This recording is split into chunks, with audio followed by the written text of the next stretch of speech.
So good morning. आज हमारा next जो है वो आपका पार्ट ऑफ योर हिस्ट्री है, that is your world history.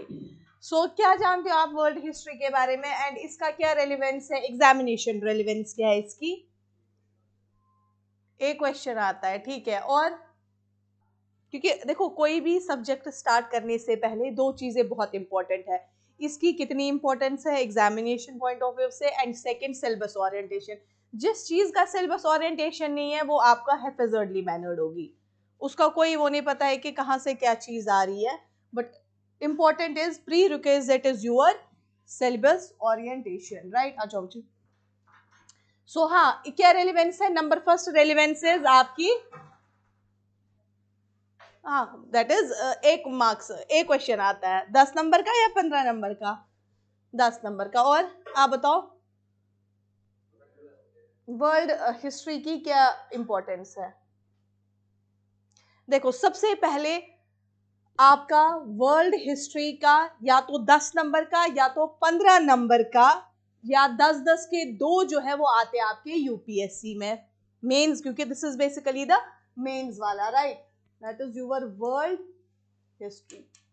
अब बच्चे बात करते हैं आपका जेके केएस के रिलेटेड। कितने क्वेश्चंस आते हैं from the past 4 to 5 year से, जब से मतलब इन्होंने यूपीएससी का जो है वो पैटर्न फॉलो किया, तब से लेके अभी तक अगर आप देखोगे कोई भी क्वेश्चन जो है वो वर्ल्ड से, आपका वर्ल्ड हिस्ट्री से नहीं है, ठीक है।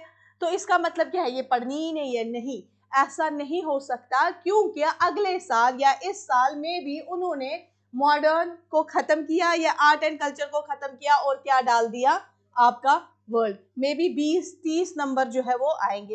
इन केस नहीं आता है देन क्या इंपॉर्टेंस है? इसमें बहुत सारे इवेंट्स है, इस वर्ल्ड हिस्ट्री में बहुत सारे इवेंट्स है जो आपको हेल्पफुल रहेंगे एसे लिखने में, जो आपको हेल्पफुल रहेंगे किसमें, आपके आईआर में।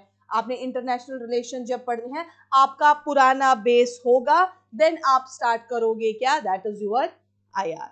समझ गए?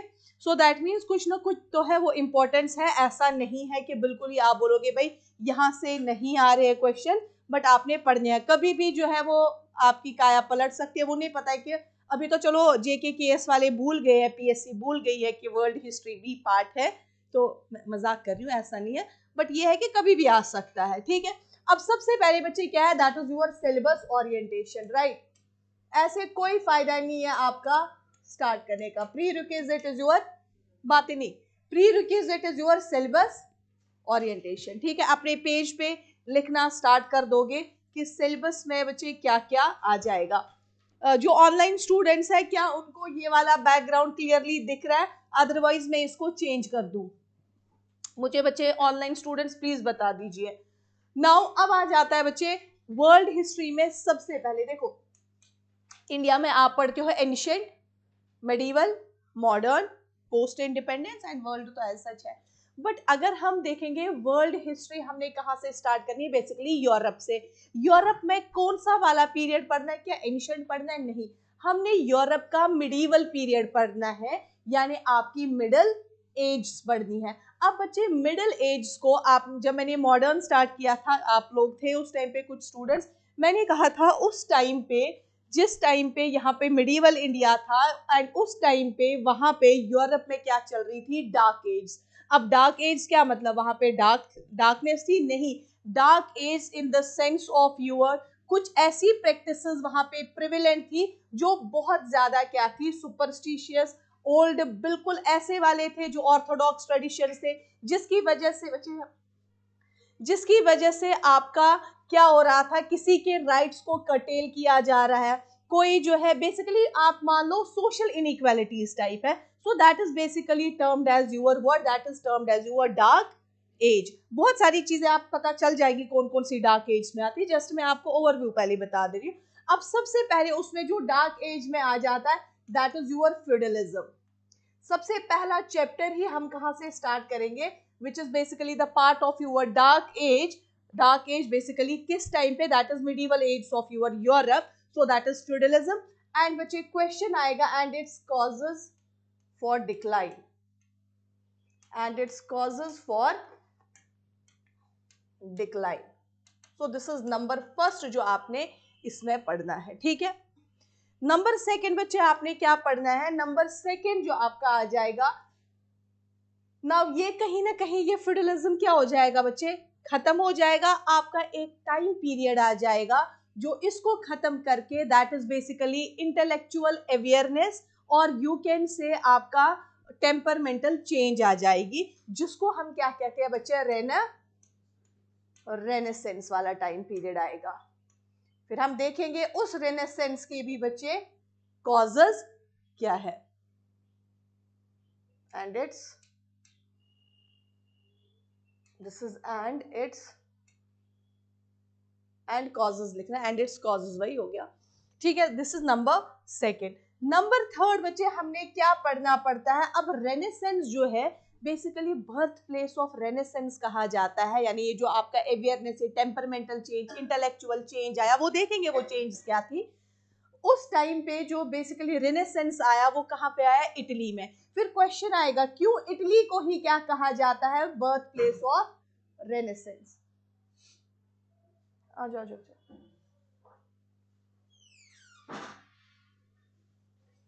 बारिश आपके साथ आए नहीं ऐसे, हाँ हाँ मुझे पता है, नहीं इसमें मैंने सोचा आपके साथ जान पहचान। बच्चे अभी जस्ट हमने स्टार्ट किया, ठीक है। मैं एक बार फिर से थोड़ा सा रिपीट कर देती हूँ। हम बच्चे स्टार्ट करने जा रहे हैं आज वर्ल्ड हिस्ट्री।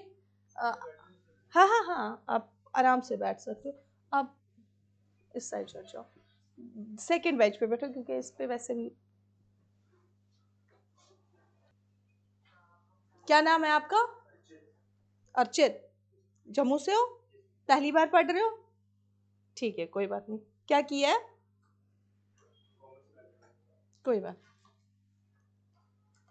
ठीक है। हम बच्चे स्टार्ट कर रहे हैं, वारिस आप भी सुनो, वर्ल्ड हिस्ट्री।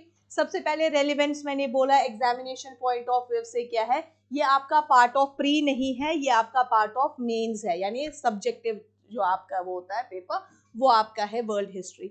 अब कितने क्वेश्चंस, इसकी क्या रेलिवेंस है, यूपीएससी अगर मेंस में क्वेश्चन पूछेगा या तो आपका 10 नंबर का एक पूछेगा, या मे बी आपका 10 नंबर के 2 पूछ सकता है, या 15 नंबर का एक भी पूछ सकता है, ठीक है। बट अगर उसी जगह में जेके केएस की बात करूं, जेके केएस में आपका 2018 के बाद से, क्योंकि आपका यूपीएससी पैटर्न जो केएस में आया वो 2018 के बाद आया, तो उन्होंने अभी तक जो है वो वर्ल्ड से डायरेक्टली क्वेश्चन नहीं पूछा। शायद मैंने वही पहले भी कहा, भूल गए हैं कि वर्ल्ड जो है, world history that is the part of this आपका मेंस एग्जामिनेशन GS1। सो अभी तक नहीं पूछा, इसका मतलब क्या है, हम पढ़े ही नहीं, नहीं ऐसा नहीं है। मे बी इस साल उन्होंने मॉडर्न स्किप कर दिया, उसके बजाय क्या होगा आपका वर्ल्ड होगा, राइट। अब बात करते हैं, अगर सपोज करो इनकेस नहीं भी क्वेश्चन आता है, फिर इसकी इंपॉर्टेंस क्या है, आपका पहला इसमें बहुत सारे इवेंट्स हैं, वो आपको किस में हेल्प करेंगे, आपके एसे राइटिंग में। सेकंड आपको किस में मदद कर देगा, जो आपने इंटरनेशनल रिलेशंस पढ़ना, आपको पहले ही कुछ बैकग्राउंड्स पता होंगे, देन वो भी आपको कहीं ना कहीं जो है वो आपको किसके लिए हेल्प करेगा, दैट इज यूर IR के लिए। अब सबसे इंपॉर्टेंट चीज है कि सिलेबस क्या है वर्ल्ड हिस्ट्री का, हमने क्या पढ़ना है, ना हमने ज्यादा इस पे अननेसेसरी टाइम वेस्ट करना, ना हमने इतना कम पढ़ना है कि हम कल को लिखने के काबिल कुछ ना रहे, ठीक है। सो हमने इस तरीके से पढ़ना है ताकि हमारा जो है वो सारा कंप्लीट हो जाए। तो सबसे पहले हम कहाँ से स्टार्ट करते हैं, इंडिया में हम स्टार्ट करते हैं ancient, medieval, modern, post independence, है ना। बट अगर हम उसी जगह बात करते हैं वर्ल्ड में, स्पेशली कौन सा पार्ट आपका वर्ल्ड का, यूरोप वाला, तो एक्चुअली जो यूरोप जो है that was basically the cockpit of various Wars रहा है वो।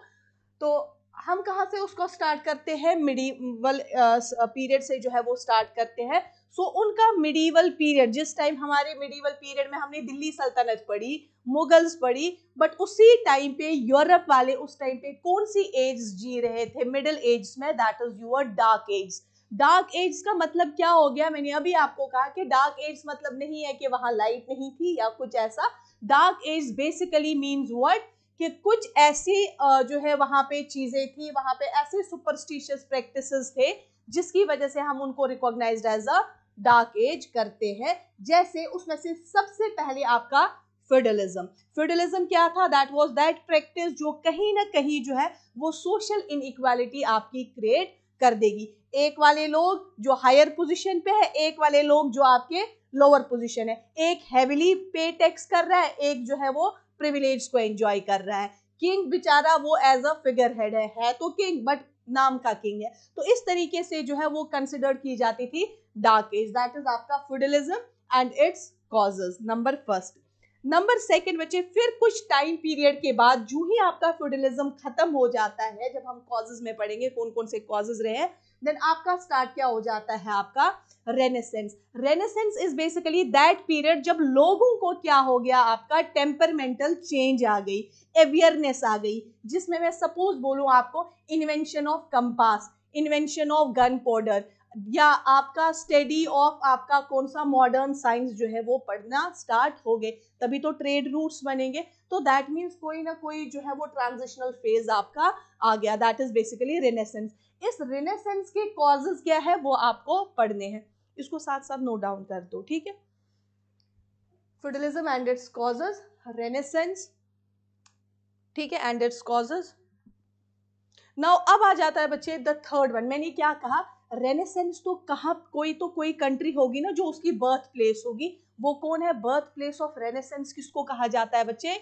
इटली को। तो आपसे वही पूछा जाएगा, व्हाई इटली जो है that came to be known as the birth place of renaissance. इस पे भी क्वेश्चन जो है वो आ सकता है, ठीक है? That is basically Italy as a birth place of renaissance, birth place of renaissance. देखो अभी आपको जस्ट सिर्फ देखना है ऊपर ऊपर से भाई क्या पढ़ना है, इसको डेप्थ में आराम से मैं इसको पढ़ा दूंगी, ठीक है? इटली क्यों है as a birth place of renaissance. Now इसके बाद बच्चे एक और एज है जो बेसिकली मिडिल एज में हम उसको काउंट करते हैं।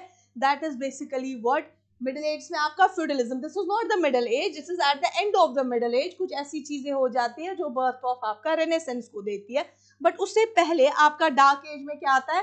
फ्यूडलिज्म। आपका डार्क एज में क्या आता है? जिस टाइम पे आपके चर्च में पोप हुआ करते थे, जैसे पादरी होते ना, पादरी के ऊपर भी जो है वो पोप हुआ करते थे, वो कहीं ना कहीं बच्चे क्या करते थे? आपके बेसिकली चर्च में ऐसे ऐसे प्रीस्टली सर्विसेज करवा देते थे, जैसे उसमें आप पढ़ोगे एक sale of indulgences, sale of relics. क्या किया जाता था? एक किस्म से जन्नत और जहन्नम की सर्टिफिकेट आप मानो जिंदा इंसानों को दिया जाता था पैसों के तौर पे। आप मुझे बोलो, क्या ये आपकी डार्क एज है कि ये आपका क्या रेनेसेंस है? This is basically the dark age, right?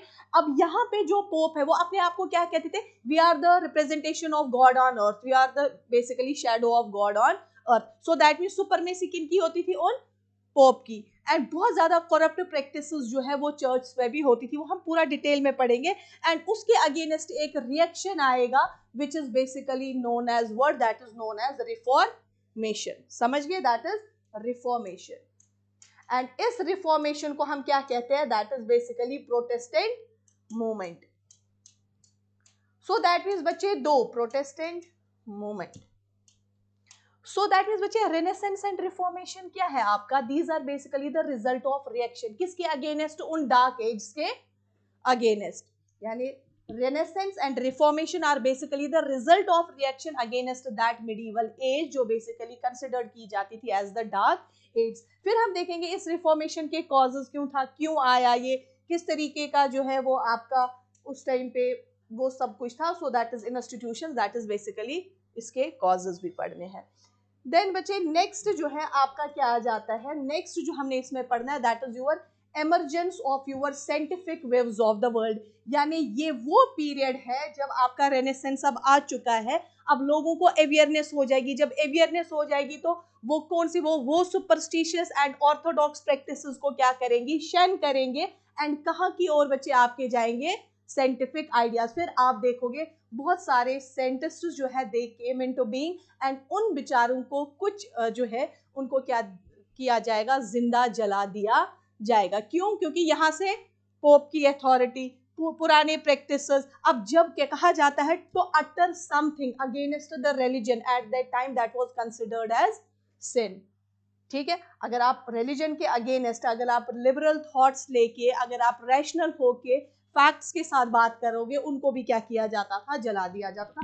तो क्वेश्चन आएगा emergence of the scientific views of the world। हाँ मुझे बताओ बच्चे, क्या बोलो बोलो। हाँ जी, बहुत सारे आएगा, आप देखोगे जैसे आप एज ऑफ एनलाइटमेंट में पढ़ोगे, दैट इज यूर वोलेटायर। वोलेटायर को तो बड़ी बार जो है वो बैनिशमेंट किया गया था, या उनको फ्रीक्वेंटली बुक बर्निंग कर दी गई थी।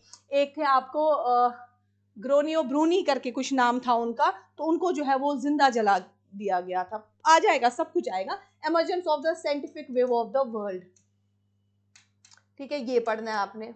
आप देखो हम कहाँ थे और वो उस टाइम पे कहाँ थे, और देखो फिर कैसे टाइम पीरियड बदला, और जो है उन्होंने न्यू सी रूट्स करके हमारे पे ही जो है वो फिर हमें कॉलोनाइज कर दिया। वो तो हमने चलो मॉडर्न में पढ़ लिया। So this is emergence of the scientific wave of the world. Now इसके बाद बच्चे, अब ये तो हो गया साइंटिस्ट्स का। अब कुछ लोग ऐसे होंगे जो स्कॉलर्स होंगे, उसको हम क्या कहेंगे, वो लिखेंगे अपने लिटरेचर के जरिए, वो लोगों को अवेयर करेंगे भाई ये तो सुपरस्टिशन। क्योंकि उस टाइम पे कहा जाता था, अगर हम किसी को बोलते थे भाई ये डाइन है, मिसाल के तौर पे ये चीजें हुई है, उनको क्या किया जाता था, मतलब ये वेक्ट है, तो उनको क्या किया जाता, जिंदा जला दिया जाता था। तो इस तरीके के थे। तो जब आपके स्कॉलर्स आए, उन्होंने अपने लिटरेचर्स में लिखा, कहीं ना कहीं जो है वही पहले क्या होता था, मोनोपली जो होती थी ना बुक्स की, वो मतलब यानी you can say monopoly of knowledge, वो होती थी कुछ लोगों के पास, है ना। जब printing press that came into the being which is basically the part of your renaissance, जब वो आ गया, अब आपकी बुक्स जो है वो क्या हो गई, printed on large scale at relatively low cost, मतलब यानी लो कॉस्ट पे जो है वो आप लोग खरीद पाए। जब उन्होंने उन बुक्स में देखा, तो उन्होंने वो सुपरस्टिशियस, वो ऑर्थोडॉक्स प्रैक्टिसेस क्या करना छोड़ दी, एंड कहीं ना कहीं जो है वो उनका क्या हो गया, आपका उनका भी जो है वो रेज हो गया कि सेल्फ कॉन्फिडेंस उनमें, ठीक है, और उनको अपने राइट्स के बारे में धीरे धीरे पता चला। तो वो कौन सा पीरियड है आपका, that is sixth period, that is your age of enlightenment. अब इस एज ऑफ एनलाइटनमेंट, या जिसको इंटेलेक्चुअल रेवोल्यूशन भी कहा जाता है, इंटेलेक्चुअल रेवोल्यूशन, ठीक है।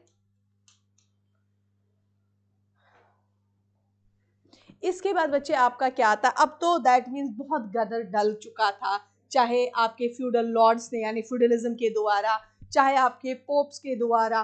किंग बेचारा क्या था आपका, ऐसे ही एज अ फिगर हेड था तो था, बट बेचारा डी फैक्टो रूलर था। बट अब कुछ ना कुछ ऐसी चीजें हो गई जिसकी वजह से आपका rise of nation states came into being, उनकी अथॉरिटी कम हो गई। एक तो रेनेसेंस से, किनकी, आपकी फ्यूडल लॉर्ड्स की एंड ऑल्सो पोप्स की, एंड आपकी किसकी वजह से जो है उनकी अथॉरिटी कम हो गई, that is only because of that reformation movement which was against that thing ना, दैट मिडिवल यूरोपियन सिविलाइजेशन के अगेंस्ट थे।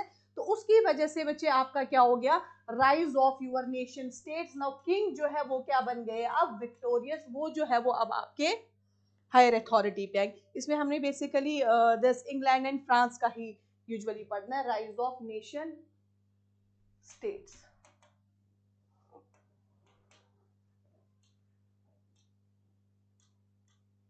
देन बच्चे राइज ऑफ नेशन स्टेट्स के बाद मैं थोड़ा सा आपको concept about your socialism, what is socialism, and आपका इंडस्ट्रियल रेवोल्यूशन। सबसे पहले इंडस्ट्रियल रेवोल्यूशन कहाँ पे आया है, इंग्लैंड में, याद रखिएगा। हाँ, Manchester was the birth place of industrial revolution. So industrial revolution हमने पढ़ना है कि किस तरीके से आया, क्यों इंग्लैंड में ही आया, वो चीज़ हमने पढ़नी है। जब हम बच्चे इस चीज़ को पढ़ेंगे, उसके बाद आपको क्या था, आपने पढ़ना है American war of independence. Actually क्या था, अगर आप देखोगे ना, जो अमेरिकन है ना, ये बेसिकली किन के भाई बहन हैं, इंग्लैंड वालों के। जब कोई मतलब ब्रिटेन में कोई क्राइम करता था ना, उसको बेसिकली भेजा जाता था कहाँ? अमेरिका। उस टाइम पे अमेरिका डेवलप्ड नहीं था, वो जंगल था। एज अ बेसिकली जो है वो पनिशमेंट के तौर पे उसको वहां पे भेजा जाता था। एंड नाउ फिर वो उन्होंने किस तरीके से वहां डेवलपमेंट की एंड किस